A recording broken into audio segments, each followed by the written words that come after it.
เลยดิ นี่เพิ่งพ่อใหญ่โกโอ้พ่อใหญ่โกจ้ะพ่อใหญ่เลินพี่น้องนี่คือพ่อใหญ่เลินนะรอบ่พี่น้องรอบ่ว่าแม่นดาราท่านหนึ่งนะจ๊ะนี่คือพ่อใหญ่เลินนี่พ่อใหญ่เลิน สะอ่อน เคยโกนี่ จะเบิ่งทางหลังไผ มือนี่ไผเช้า พ่อใหญ่เลินสมัยอยู่อันอยู่ไสบุญนี่ กรุงเท นี่ พ พ่อใหญ่เลิน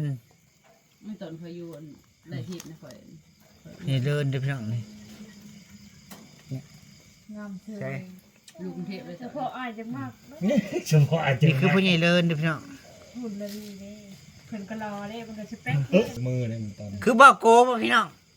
พี่เลิศ กระทรงแต้ง ตอนเป็นรุ่นๆนี่คือบ่โก มันแต้งขาดขาด แต่สิใจยังบ่เคยเห็นดอกบ่โกเนาะ ผมจะไม่บอกเลยจงบ่คือคำหน้าตาบ่คือเลยบัดเบิ่งเนี่ยคือ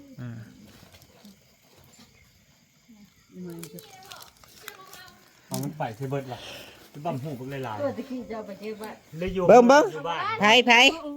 ส่เอามาลายใส่ แม่นเนาะบ่แม่นดอก คืออำมาลาแม่เต้นนานน่ะ นางแหงก็บ่แม่นดอกว่า อำมาลาคืองามซะ อำมาลาตะกี้นั่นอันนี้ เรา ตอนเอามาลาลงไปเที่ยวอยู่พัทยาพี่น้องเอามาลา เราอยู่กันคาราโอเกะอยู่บางบอนอ้ายคอยไปเที่ยวไปเล่น3คืนยังบ่จักออกเป็นผู้ชาย อันนี้แม่น้องเหมยใช่เบิ่งแม่น้องเหมย เบ้าแก้วหมู่เพิ่น นี่แม่น้องเหมยพี่น้อง ย่า นี่คือแม่น้องเหม แม่ ย ยิงแม่ยิงไม่ใช่ เอามาลาผมยาวๆพี่น้องจนเลยก้นเลยนะผมยาวแม่น้องเหมยเปิดไป คืองามซะ เอาคืองาน อ้าวตอนนี้ก็40แล้ว พอล่าจะคอยอยากให้เจ้าเห็นพอล่าแต่ยังน้อยนี่พอล่างามๆเลย ใส่คนไหน คนนี้ โอ้ยตำรวจให้เบิ่งพอเบิ่งแม่น้องเหมย นึกจอยเนาะตะกี้ ไปให้บ่จ้อยเบิ่งแน่อำมาลา อันนี้คุณแม่เด้อพี่น้อง โหมาลาเมื่อกี้ เจอก็ยังจอย ใช้ อำมาลาแม่น นี่คือแม่น้องเหมย ใช้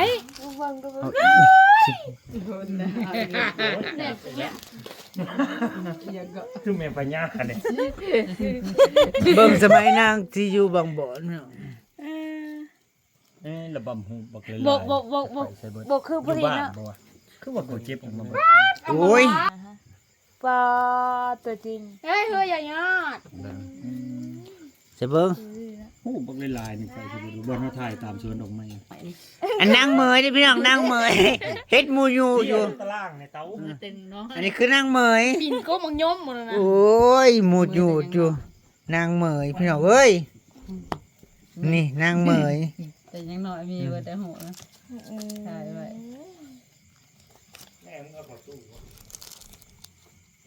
อันนี้ชีหวานพี่น้องน้องสาวหลาเลยนี่น้องสาวหลา น้องสาวหลานที่ไปบวช มันใช่ไหมวะ เมื่อก่อนเราก็บ่ธรรมดา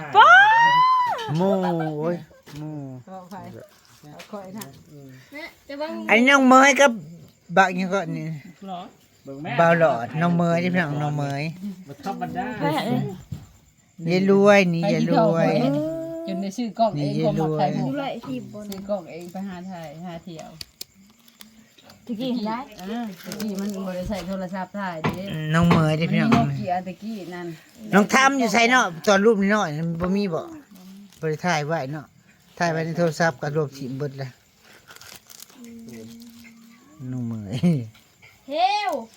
ตอนนี้เอามาลาผมสั่น ไอ้ม่วนผม มันหมดผมหมัดผมเห็นจนเป็นยังโคมได้เธอน่ะบ่เห็นหง จะเบิ่งพญาเลิศอีกรอบนะพี่น้องหลายคนก็จะอาจจะเห็นนะ มันหล่อใช่เนาะยังหน่อย มันเหลือม คุณได้ พญาเลิศ หมอปิดไว้ไผนั่น ใครอันนี้ดิกน้อย หล่อใช่เนาะ อีเมยแต่ยังน้อยได้น้อยนั่นอีเมยได้ ให้เดี๋ยวเวลาเดี๋ยวเพิ่งไอ้เจ้าเชื่ออายุเอาไปได้ของจริงมัน โมอันนี้เท่าแก่เด้อพี่น้องเท่าแก่ เมยบ่ชอง นายจ้างนางอยู่เขาเจ้าเป็นคนภาคใต้หาดใหญ่สงขลาผมที่นางกอดนางนี่นะ าแก่นายจ้างนะ ไปยังคนนี้ หรอ บักหลอด สมัยตอนประมาณหาบ้าง 23 เอาเปิดบ้าง คนนี้เลย ผมนางยาวๆพี่น้องเลยกดได้ผมนางน่ะ ลูกแพง นั่งนะกองพื้นเวลานั่ง เต็งน้อย ให้แหงบ่เห็นบนคืนลาย แพงเต็งน้อย มาเบิ่งสาวแพงพี่น้องนางแพงลูกผู้ใหญ่เลินนะจ๊ะนางแพงเบิ่งปิดหน้าไฟมันเหลื่อมเด้ ออกปีกไก่ นางแพง เคยไปจูบไปบ่ มันมัวเด้จะเห็นนางแพงลูกผู้ใหญ่เลิน แม่ อันนี้กับเพื่อนสาวกับเพื่อนสาวเสมอยังคบกันอยู่พี่น้องนางยังโทรมาเล่นอยู่ได้นี่ คนนี้ใครทำไมไม่ เพื่อนสาว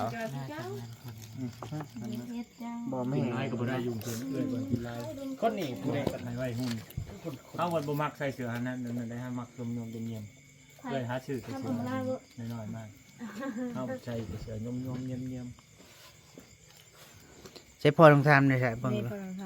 ำจะใครผูกให้เหรออันนี้อ่ะ ๆอันใดก็เมย เปิดไปดู ใส่ตุ้มหูสองข้างตุ้มหูบักใหญ่ๆนะฮะ บ่มีเลยค่ะ มันบ่เห็นระบำมันหลายระบำ บ่มีอหย่างนี้นะเปิดไปเรื่องสุดท้ายนะว่า แสนซีดีหลายขนาดเลย เป็นแม่น้อง เจ้าคนละวันนี้นะ ใช่ นี่ เจพล่า เดี๋ยวตะกี้เจพละไหนนะให้ เจพล่างามได้ตะกี้ตัวยังน้อย คนใดเป็นเจพละ นี่ตัวสีม่วงเขาเห็นเขา หมู่สิเจ้ายังบ่เห็นมันบ่ได้มา อันนั้นก็หมู่เบิดอันนี้ก็หมู่ในบ้านติดกันน่ะ เจพุล่าเนี่ย อันนี้หมู่คนไทยนี่คนไทย อันนี้ผัวนางพราแล้วนี่ แฟนเพิ่นแม่น แฟนนางพรากับนางแหละพี่น้องกับนาง ยายรุ่นเลยยายรุ่นอันนี้กระมูลาแต่เขาอยู่กรุงเทพ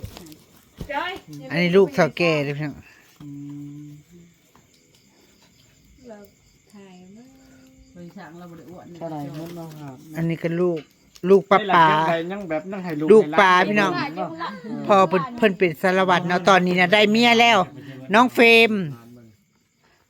นี่ตอนนี้ได้เมียแล้วรุ่นปะรุ่นยายรุ่นเด้อพี่น้อง สมัยเธอยายรุ่นเด้อพี่น้องโอ้ยมันอยากเหลื่อมต้องเบิ่งกลางเว้นพี่น้อง ไอ้ท่านเจ้าไปเห็นเจ้าเชียนทำไมเจ้าชีแลนบ่นี่นะเจ้าชีแลนอยู่ดีนะ ยายรุ่น เจ้าขับไปนอน ยายรุ่น บ่ เก็บไว้ แม่ตอนนี้เขา ยายรุ่นกับพ่อใหญ่สร้างนี่พี่น้อง เฮ็ดแต่อายุ15 ยายรุ่นกับพ่อใหญ่สร้าง อายุ16ปีเลยตอนนี้ เที่ยวทะเลกัน เมื่อกี้งามผมมียังเห็ดแล้วก็มาชมผูก มาเบิ่งฮู้เก่า แต่ ย้อนยุค อันนางล่ะพี่น้องธรรมดา เอาเวลาทำงานไม่ตะกี้ รูปเก่านะ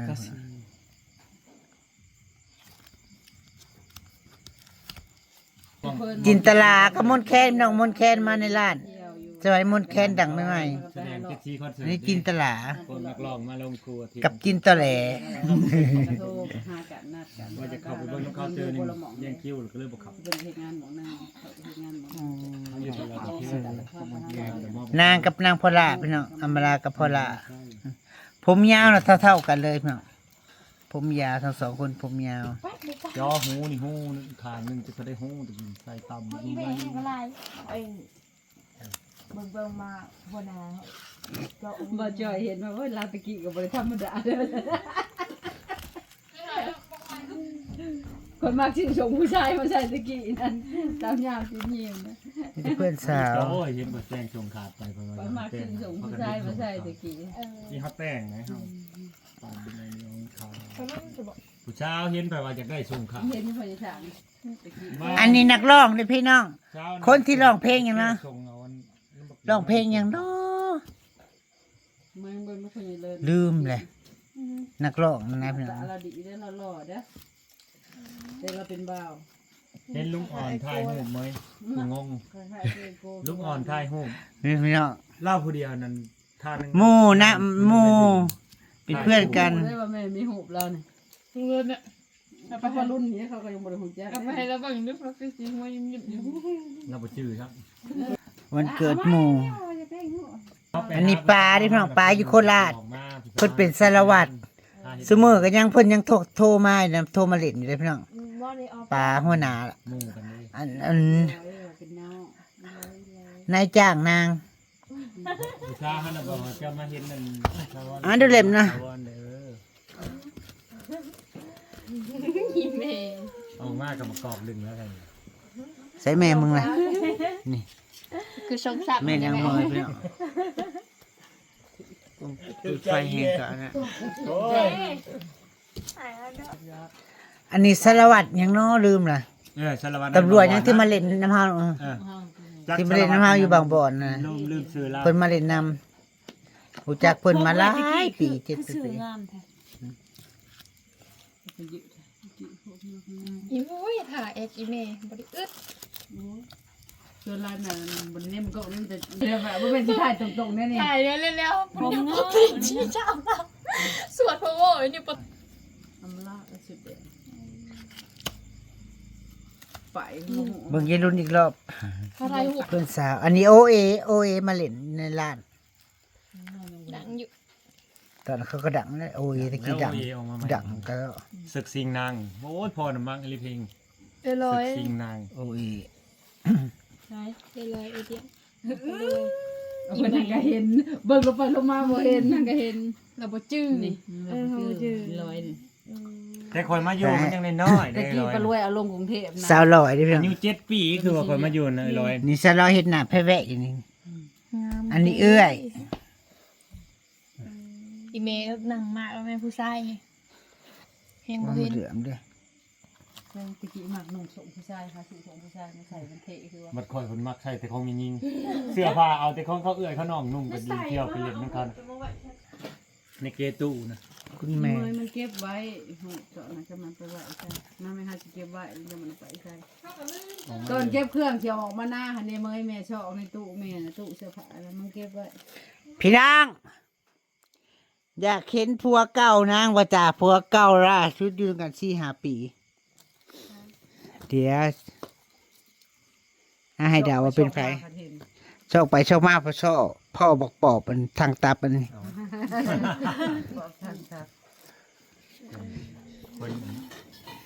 คนนั้น คอนแก่น คนยังอุดรยัง นี่แหละพี่น้อง สุรินทร์บ่ได้คอนแก่น นางหนามันนี่น่ะนี่แหละจ้า พวกเก่า เพิ่นไปอยู่น้ำเขาอีกได จะซื้อยังละลืมล่ะ ไปเฮ็ดกับข้าวซอยหญ้า ผูก ขายกับ บ่ ข้าว ชื่อ เก้าเพิ่นยังว่าเก้าจนบ่ชื่อ หลายปีแล้วเริ่มกันหลายปี ตั้งแต่ข้าวเฮาอยู่ไส อยู่ขอนแก่นพี่น้อง เฮาอยู่ข้างงัว เมื่อก่อนนางไปอยู่กับพ่อกับแม่เพิ่นพี่น้อง สอน ไปอยู่กับพ่อกับแม่ไปเฮ็ดกับข้าวขายกับข้าว แม่ก็ตู้ อยู่อันอยู่นิทาพี่น้อง อันนั้นเราไป เหตุงานก่อสร้างอยู่นิทาบริษัทนิทานางขายของโอ้โหตอนนี้มันยังมีชีวิตอยู่บ่มันตายเลย ใช่ไหมถ้าไปอยากเบิ่งน้ อีเมยก็จะเบิ่งพวกเขาออกมาละ ำใช่อันนี้อ๋อ คิดได้แท้ อ๋อกี่ลายเด้อจ้ะ นางแง่วคิดได้เถ เอา อะ ได้จังเลยเนาะ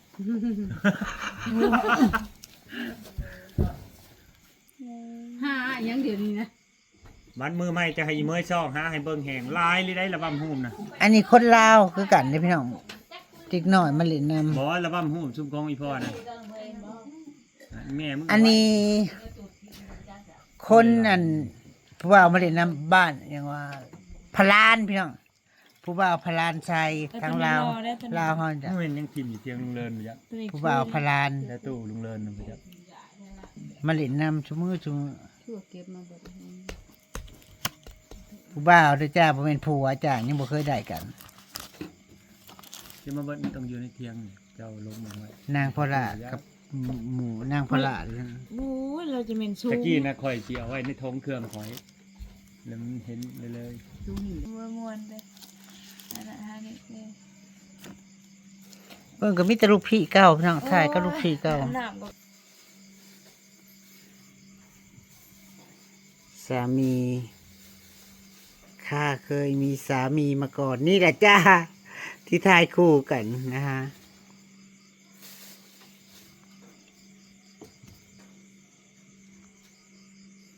คนขอนแก่นสมัครเผาถิ่นบนพี่น้องรูปคู่รูปขี่ ที่เบิดแล้วก็ผมบอกเขามาเขาไปซี น้องเหมย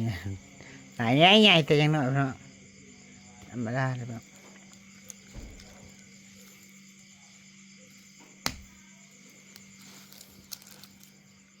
ลืมถ่ายพอดีเดินไว้นะใช่พอดีเดิน